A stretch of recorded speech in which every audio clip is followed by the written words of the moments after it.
নমস্কার, দেখছেন Birbhum news TV. জানাবো আজকের বাছাই করা গুরুত্বপূর্ণ 10টি তাজা খবর। শুরুতেই হেডলাইন। আরজি করের ঘটনার দিন কে বা কারা ছিল মৃতদেহের পাশে? সিবিআই এর হাতে এলো হাড়হিম করা তথ্য। সেমিনার রুম রক্ষার দায়িত্বে ছিলেন ওসি, সেই অতিরিক্ত ওসিকে এবার তলব সিবিআই এর। আউটপোস্টের পুলিশ কর্মীদেরও ডাক। আরজি করের ঘটনার পরের দিন সকালে প্রভাবশালী তৃণমূল বিধায়ককেই সবার আগে ফোন করেন সন্দীপ ঘোষ, আর তারপরই তার মদতেই করেন বাকি কাজ। আরজি কর সূত্রে সামনে এলো বড় অভিযোগ। সন্দীপ ঘোষ সহ 6 জনের পলিগ্রাফ পরীক্ষার প্রক্রিয়া শুরু। দিল্লি থেকে এসেছে সিবিআই এর বিশেষ দল। কেন মিছিলে পড়ুয়ারা? হাওড়ার 3 স্কুলকে শোকজ জেলা স্কুল পরিদর্শকের। নবান্ন চলো অভিযান ভেস্তে দিতে মরিয়া মমতা পুলিশ। শুভেন্দু দিলেন চাঞ্চল্যকর তথ্য।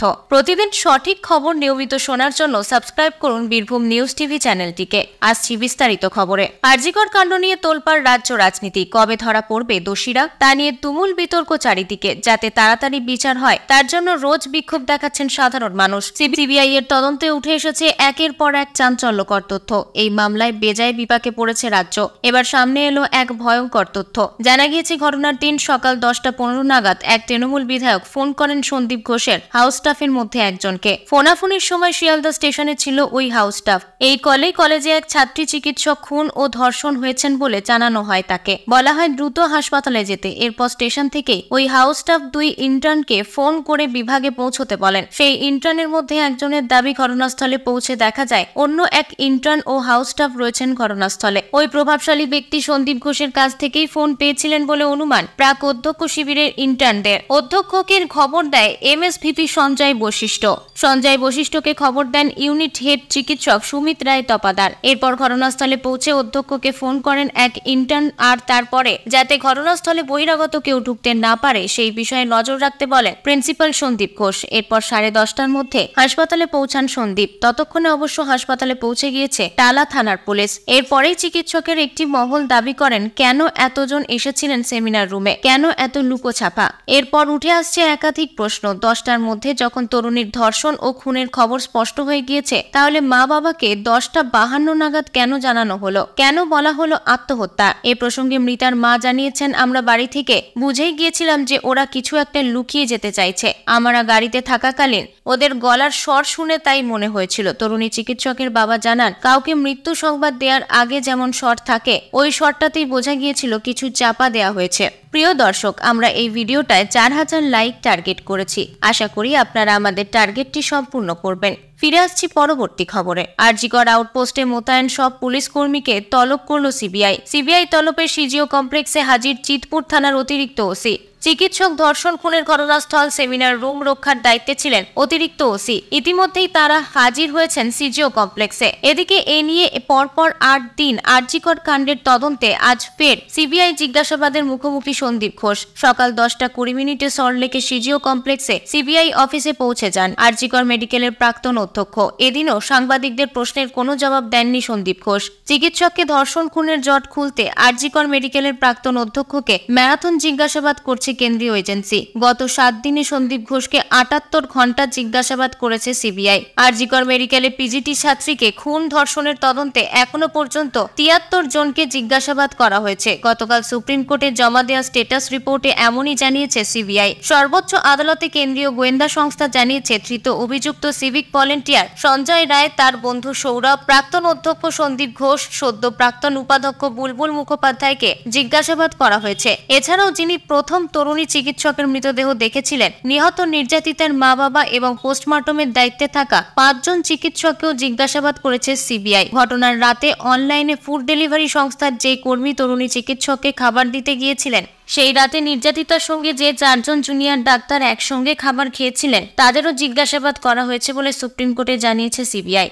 আরজিকর মেডিকেলে যে 4 জন নির্যাতিতার ঘনিষ্ঠ হিসেবে পরিচিত তাদেরও জিজ্ঞাসাবাদ করেছে সিবিআই। চেস্ট মেডিসিন বিভাগের একাধিক আধিকারিক সহ 49 জন গ্রাউন্ড স্টাফকেও জিজ্ঞাসাবাদ করেছেন কেন্দ্রীয় গোয়েন্দারা। তদন্ত চলাকালীন সেমিনার রুমের পাশের দেওয়াল ভাঙা নিয়ে সন্দেহ তৈরি হয়েছে জনমানসে। সেই কাজে আসা শ্রমিকদেরও জিজ্ঞাসাবাদ করেছে সিবিআই। এদিকে সুপ্রিম কোর্টের নির্দেশে আরজিকর মেডিকেল কলেজের ক্যাম্পাসে নিরাপত্তার দায়িত্ব সামলাচ্ছে সিআইএসএফ। হাসপাতালের main gate, trauma care unit, জরুরি বিভাগ সহ সহ বিভিন্ন জায়গায় মোতায়েন করা হয়েছে 2 কোম্পানি সিআইএসএফ জওয়ান। বয়েজ ও লেডিস হোস্টেল সহ 25টি জায়গায় মোতায়েন রয়েছে সিআইএসএফ। জি কর মেডিকেল কলেজের বাইরে নিরাপত্তার দায়িত্বে রয়েছে কলকাতা পুলিশ। হাসপাতালের গেটে এদিন সমন্বয় রেখেই কাজ করতে দেখা গেছে পুলিশ ও সিআইএসএফ কে।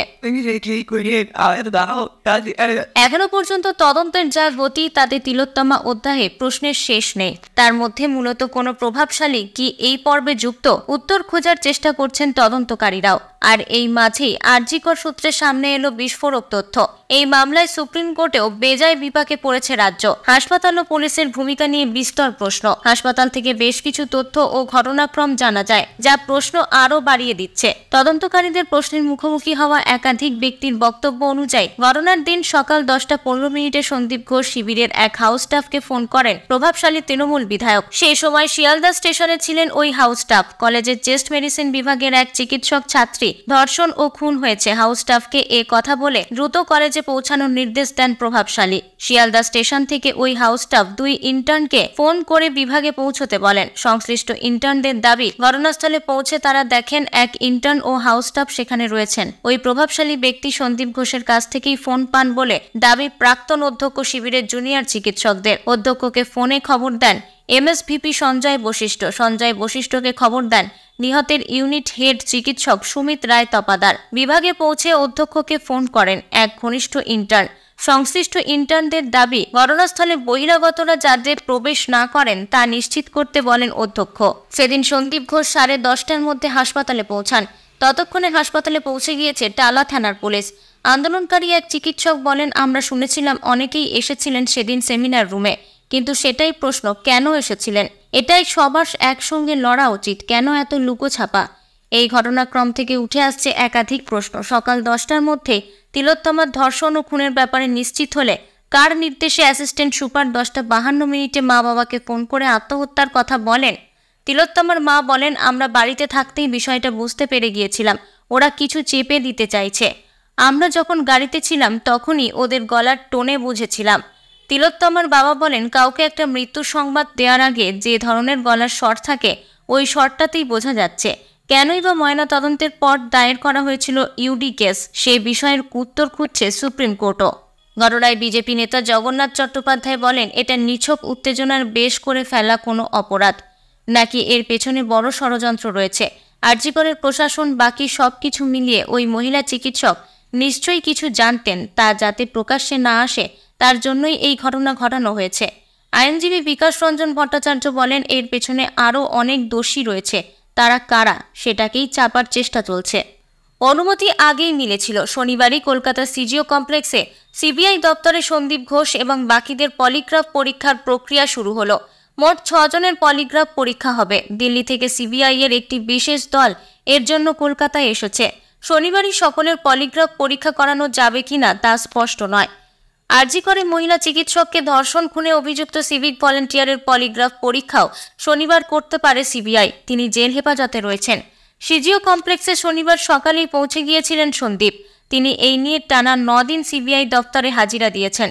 আগেই তাদের পলিগ্রাফ পরীক্ষার অনুমতি চেয়ে শিয়ালদা আদালতে আবেদন জানিয়েছিল কেন্দ্রীয় সংস্থা। শুক্রবার সেই অনুমতি মিলেছে। সন্দীপও পলিগ্রাফ পরীক্ষায় সম্মতি দিয়েছেন। তার সম্মতি ছাড়া এই পরীক্ষা সম্ভব হতো না। শনিবার সিজিওতে এসেছেন কলকাতা পুলিশের 4 আধিকারিকও। সন্দীপ ছাড়াও জি করের 4 জন চিকিৎসক পড়ুয়া এবং মূল অভিযুক্তের এক ঘনিষ্ঠের পলিগ্রাফ পরীক্ষা করানো হবে। সেই সংক্রান্ত প্রয়োজনীয় অনুমতি সংগ্রহ করেছে কেন্দ্রীয় সংস্থা। শনিবার সকালেই সিজিওতে পলিগ্রাফ পরীক্ষার তোড়জোড় শুরু হয়েছে। সূত্রের খবর, একসঙ্গে সকলের পলিগ্রাফ পরীক্ষা হবে না, এক এক করে 6 জনের পরীক্ষা করানো হবে, তার সময় সাপেক্ষ। শুক্রবার ধৃত সিভিক ভলেন্টিয়ারকে জেল হেফাজতে পাঠিয়েছে আদালত। তার পলিগ্রাফ পরীক্ষা করানোর বিষয়েও তোড়জোড় শুরু হয়েছে বলে সিবিআই সূত্রে খবর। তাকে জেলের বাইরে এনে পরীক্ষা করানো হবে নাকি জেলের ভিতরেই পরীক্ষা সম্ভব তা এখনো স্পষ্ট হয়নি। জি করে মহিলা চিকিৎসককে ধর্ষণ এবং খুনের ঘটনায় প্রথম থেকেই সিবিআই এর নজরে রয়েছেন সন্দীপ সহ এই 6 জন। তারা গোয়েন্দাদের যা বলেছেন তা সত্য কিনা জানার জন্য পলিগ্রাফ পরীক্ষা করতে চেয়েছে সিবিআই। এই পরীক্ষার ফলাফলে যা মিলবে তা কিন্তু আদালতে প্রমাণ হিসেবে গ্রাহ্য হবে না। তদন্তের সুবিধার্থে এই পরীক্ষা করানো হয়ে থাকে। এই ধরনের পরীক্ষার জন্য যার পরীক্ষা করানো হচ্ছে তার সম্মতি প্রয়োজন। পলিগ্রাফ পরীক্ষাকে লাই ডিটেক্টর পরীক্ষাও বলে থাকেন কেউ কেউ, অর্থাৎ অভিযুক্ত মিথ্যে বলছেন কিনা এটি তার যাচাইয়ের পরীক্ষা। সাধারণত জিজ্ঞাসাবাদের সময় বিভিন্ন শারীরবৃত্তীয় প্রক্রিয়ার উপর ভিত্তি করে এই পরীক্ষা করা হয়। আরজিকর মেডিকেল কলেজ ও হাসপাতালে তরুণী চিকিৎসক মৃত্যুর প্রতিবাদে ফুঁসছে প্রায় গোটা দেশ। মিছিলে সামিল 8 থেকে 80 সকলেই। মিছিলের পরই হাওড়া জেলা স্কুল পরিদর্শকের নোটিশ পেল হাওড়ার 3 স্কুল। হাওড়ার Baluhati high school, Baluhati girls high school এবং ব্যাটরা রাজলক্ষ্মী বালিকা বিদ্যালয়ের প্রধান শিক্ষককে নোটিশ পাঠানো হয়েছে। ওই নোটিশে জানতে চাওয়া হয়েছে কেন গত শুক্রবার স্কুলের সময় শিক্ষক শিক্ষিকা এবং পড়ুয়ারা মিছিলে সামিল হয়েছিলেন। কয়েকজন পড়ুয়াকে রীতিমতো ভয় দেখিয়ে মিছিলে হাঁটতে বাধ্য করা হয় বলেও নোটিশে দাবি। তার ফলে শিশুদের অধিকার লঙ্ঘন হয়েছে বলেই উল্লেখ করা হয়েছে নোটিশে। আগামী 24 ঘন্টার মধ্যে কারণ জানাতে হবে, অন্যথায় কড়া ব্যবস্থা নেয়ার হুঁশিয়ারিও দিয়েছে জেলা স্কুল পরিদর্শক। সলতে পাকানো শুরু হয় অবশ্য পশ্চিম মেদিনীপুর জেলা থেকে। স্কুল চত্বরের বাইরে স্কুল শিক্ষা দপ্তরের অনুষ্ঠান ছাড়া অন্য কোনো কর্মসূচিতে স্কুল পড়ুয়ারা যোগ দিতে পারবে না বলে বৃহস্পতিবার নির্দেশ জারি করেন পশ্চিম মেদিনীপুর জেলা ডিআই। শুক্রবার এক ধাপ এগিয়ে স্কুল শিক্ষা কমিশনার একটি বিজ্ঞপ্তি জারি করেন। বিজ্ঞপ্তিতে স্কুল ক্যাম্পাসে কর্পোরাল পানিশমেন্ট যে নিষিদ্ধ তা মনে করিয়ে দেওয়া হয়। বলা হয়, স্কুলের শিক্ষক থেকে অশিক্ষক কর্মী কেউই পড়ুয়াদের শারীরিক বা মানসিক নির্যাতন করতে পারবেন না। বিজ্ঞপ্তির শেষ লাইনে জানানো হয়, স্কুল পড়ুয়াদের কোনো রাজনৈতিক কর্মসূচিতে অংশ নেওয়ানো যাবে না। এরপর শুক্রবার নবান্নের তরফে সাফ জানানো হয়, রাস্তা অবরোধ হোক বা মিছিল, রাজনৈতিক দলের নেতৃত্বে বা মদতে হওয়া কোনো কর্মসূচিতে স্কুল পড়ুয়ারা অংশ নিতে পারবে না। নবান্নের নির্দেশ, এমন ঘটনা যাতে না ঘটে তা নিশ্চিত করতে হবে। কোথাও ঘটলে তা খুঁজে বের করে বন্ধ করতে হবে এবং যারা করেছেন তাদের বিরুদ্ধে শাস্তিমূলক পদক্ষেপ করতে হবে। এই নিয়ে জেলা শাসকদের আলাদা করে বিতর্ক করেন মুখ্য সচিব বিপি গোপালিকা। স্পষ্ট বার্তা দেন, রাস্তা অবরোধ সহ একাধিক কর্মসূচিতে স্কুল পড়ুয়াদের ব্যবহার করা হচ্ছে, এটা বরদাস্ত করা হবে না। কোথায় এমন ঘটছে তা খুঁজে বের করে এমন প্রবণতা ঠেকাতে হবে, কড়া পদক্ষেপ করতে হবে সংশ্লিষ্ট কর্তৃপক্ষের বিরুদ্ধে। নবান্নের নির্দেশ, স্কুল শিক্ষা দপ্তরের কর্মসূচি ছাড়া অন্য কোনো কর্মসূচিতে যোগ দিতে পারবে না কোনো পড়ুয়া। এমনকি স্কুলের বাইরেও এ ব্যাপারে নিষেধাজ্ঞা থাকবে। কোথাও এমন কি ঘটছে তার উপর খোঁজ রাখতে হবে জেলা প্রশাসনকে। আর এই নির্দেশিকার পরই হাওড়ার 3 স্কুলকে নোটিশ জেলা স্কুল পরিদর্শকের। আরজিকর কাণ্ডের ন্যায় বিচার চেয়ে মুখ্যমন্ত্রী তথা স্বাস্থ্যমন্ত্রী তথা স্বরাষ্ট্রমন্ত্রী মমতা বন্দ্যোপাধ্যায়ের পদত্যাগ চেয়ে নবান্ন চলো অভিযানের ডাক দিয়েছে পশ্চিমবঙ্গ ছাত্র সমাজ। রাজনৈতিক শান্তিপূর্ণ এই কর্মসূচির ডাক দেওয়া হয়েছে 27শে আগস্ট। মমতাকে পদত্যাগের জন্য সময়সীমা দেওয়া হয়েছে 26শে আগস্ট পর্যন্ত। সেই কর্মসূচি ভেস্তে দিতে মমতা বন্দ্যোপাধ্যায়ের পুলিশ মরিয়া। চাঞ্চল্যকর তথ্য দিয়ে দাবি শুভেন্দু অধিকারী। পশ্চিমবঙ্গ ছাত্র সমাজের তরফে জানানো হয়েছে, পুলিশের অনুমতি নেওয়া হবে না, জাতীয় পতাকা নিয়ে হবে কর্মসূচি। সকলকে আহ্বান জানানো হলেও কেউ রাজনৈতিক পতাকা আনতে পারবেন না। এই কর্মসূচিতে বাধা দেওয়া হলে রাজ্য অচলের হুমকিও দিয়ে রেখেছে পশ্চিমবঙ্গ ছাত্র সমাজ। এরই মধ্যে এদিন বিস্ফোরক তথ্য সামনে আনলেন রাজ্যের বিরোধী দলনেতা। তিনি এক্স হ্যান্ডেলে লিখেছেন, শেষমেশ মমতা পুলিশ টুলকিট তৈরি করে ফেক নিউজ ছড়াতে উদ্যত হয়েছে। সমাজ মাধ্যমে 27 তারিখের নবান্ন অভিযানের বার্তা ভাইরাল হতেই হাঁটু কেঁপে গিয়েছে পশ্চিমবঙ্গ সরকারের। প্রথমে মহিলাদের স্বতঃস্ফূর্ত রাত দখলের কর্মসূচি অভূতপূর্ব সাড়া ফেলার পর এবং এক প্রকার জনরোষের মাধ্যমে পরিণত হওয়ার ফলে সরকার ও প্রশাসন এমনিতেই প্রচণ্ড চাপে রয়েছে। এবার ছাত্র সমাজের অরাজনৈতিক নবান্ন অভিযানের বার্তা মমতা বন্দ্যোপাধ্যায়ের রক্তচাপ বাড়িয়ে দিয়েছে। শুভেন্দু এদিন মমতাকে নিশানা করে লেখেন, ওর স্নায়ুর চাপ হ্রাস করতে পুলিশ মাঠে নেমে পড়েছে। শুধুমাত্র পুলিশি ব্যবস্থা দিয়ে ছাত্রছাত্রীদের ও নাগরিক সমাজকে রোখা যাবে না বুঝতে পেরে মমতা পুলিশ এক প্রকার অনৈতিক পথ অবলম্বন করা আরম্ভ করেছে। প্রত্যেক জেলার থানাগুলোতে ফেক ফেসবুক প্রোফাইল খোলানো হচ্ছে সিভিকদের দিয়ে। এই ফেক ফেসবুক প্রোফাইলগুলি সংগ্রহ করা হচ্ছে যাতে এইগুলোর মাধ্যমে 27শে আগস্ট নবান্ন ঘেরাও নিয়ে ভুল ভ্রান্তিকর খবর ছড়ানো যায়। এর সাথে এই ফেক ফেসবুক প্রোফাইল ব্যবহারকারীদের ইউআরএল লিঙ্ক পাঠানো হচ্ছে কিছু আগে থেকেই সৃষ্টি করা ভুল পোস্ট সরানোর জন্য, যাতে নবান্ন অভিযান নিয়ে বিভ্রান্তি সরানো যায় ও ছাত্রছাত্রীদের মনোবল ভেঙে দেওয়া যায়। শুভেন্দুর দাবি, সিভিকদের ডকুমেন্ট দিয়ে সিম কার্ড তোলা হয়েছে। ওসিরা টাকা দিয়েছেন রিচার্জ করার জন্য, তারপরে সব ফেক নাম দিয়ে প্রোফাইল খোলানো হচ্ছে। প্রতিটি জেলার সব জায়গাতেই ডিজির নির্দেশে পুরো দমে এই কাজ চলছে যুদ্ধকালীন তৎপরতায়। শুভেন্দু সেই ফেসবুক প্রোফাইলের লিঙ্কগুলি দিয়ে লিখেছেন, পুরো পৃথিবীতে টুলকিটের ব্যবহারে আন্দোলন জোরদার করার নজির রয়েছে, যার মাধ্যমে আন্দোলনে যোগদানে ইচ্ছুকদের বার্তা দেওয়া যায় কিভাবে অনলাইন বা অফলাইনে তারা আন্দোলনের অংশ হয়ে উঠতে পারেন। এই প্রথম আন্দোলন রুখতে সরকার ও প্রশাসন টুলকিট ব্যবহার করে ভুয়ো খবর ছড়িয়ে স্বতঃস্ফূর্ত আন্দোলন ভেস্তে দিতে চাইছে। শুভেন্দুর কথায় আমি ছাত্রছাত্রীদের ও নাগরিক সমাজকে অনুরোধ করছি, আপনারা কোনো ভুয়ো খবরে বিভ্রান্ত না হয়ে দৃঢ় প্রত্যয়ে এগিয়ে চলুন ডাক্তার বন্টির জন্য বিচার আদায়ের দাবি জানানোর জন্য। মমতা পুলিশের ষড়যন্ত্র জনসমক্ষে প্রকাশ করতে পূর্ব মেদিনীপুর জেলায় পুলিশের দ্বারা খোলা ফেক ফেসবুক প্রোফাইলের তালিকার নমুনা হিসেবে জনসমক্ষে আনেন বিরোধী দলনেতা। তার কাছে এরকম প্রতিটি জেলার তালিকা আছে বলে দাবি শুভেন্দুর। মুখ্যমন্ত্রীকে হুঁশিয়ারি দিয়ে শুভেন্দু লিখেছেন, মমতা বন্দ্যোপাধ্যায়, আপনি জেনে রাখুন, নিচের তলার পুলিশ প্রশাসনের একটা বড় অংশ আর আপনার পাশে নেই। আপনার জনবিরোধী কার্যকলাপে তারাও অতিষ্ঠ হয়ে উঠেছেন। তাদের বাড়িতেও কন্যা সন্তান রয়েছে, তারাও বিচার চান। এতক্ষণ খবর শুনছিলেন বীরভূম নিউজ টিভি চ্যানেল থেকে। খবর আজকের মতন এই পর্যন্তই। ধন্যবাদ।